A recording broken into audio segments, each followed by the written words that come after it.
উনি যেন মরতেই চাচ্ছিলেন, সে আসলে বাঁচতে চায় নাই। কেন চায় নাই, কি এত দুঃখ ছিল, কোন কষ্ট ছিল, হয়তো জানি আমি। যারা অসুস্থ ছিলেন অল্প, কিন্তু মানসিকভাবে অসুস্থ হয়ে পড়েছিলেন, খুব ভেঙে পড়েছিলেন। আমার বাপ নাই, আমার বাপ নাই, আমার বাচ্চাগুলো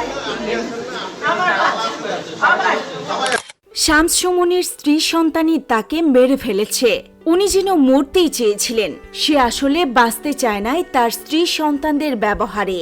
হ্যাঁ ভিউয়ার্স, এবার এইভাবেই প্রকাশ্যে শামস সুমনকে নিয়ে কথা বললেন জনপ্রিয় উপস্থাপক ও অভিনেতা শাহরিয়ার নাজিম জয়। শামস সুমনের মৃত্যুকে কেন্দ্র করে এবার নতুন করে চাঞ্চল্যকর মন্তব্য করলেন অভিনেতা জয়। প্রিয় বন্ধুর মৃত্যুর পর থেকেই যেন ভেঙে পড়েছেন তিনি, এমনকি শেষ মুহূর্ত পর্যন্ত এর পাশেই ছিলেন এই অভিনেতা।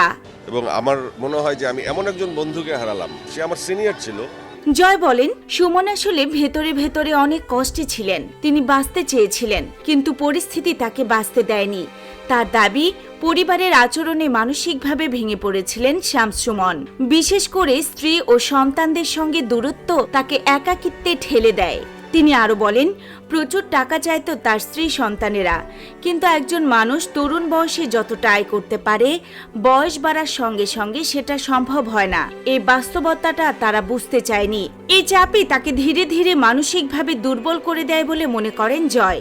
বন্ধুর মরদেহ দেখতে গিয়ে কান্নায় ভেঙে পড়তে দেখা যায় জয়কে। তার কণ্ঠে ছিল অসহায়ত্ব আর আক্ষেপ। সেই সময়টাই ও খুব একা ছিল, এমনটি বলেন জয়। এই ঘটনা নতুন করে প্রশ্ন তুলেছে, আমরা কি আমাদের কাছের মানুষদের যথেষ্ট বুঝতে পারি, নাকি চাহিদা আর প্রত্যাশার চাপে তাদের ধীরে ধীরে ভেঙে দিচ্ছে? তো ভিউয়ার্স, শামস সুমনের মৃত্যু যেন শুধু একজন মানুষের মৃত্যু নয়, বরং একাকিত্ব আর না বোঝার কষ্টের এক নির্মম উদাহরণ।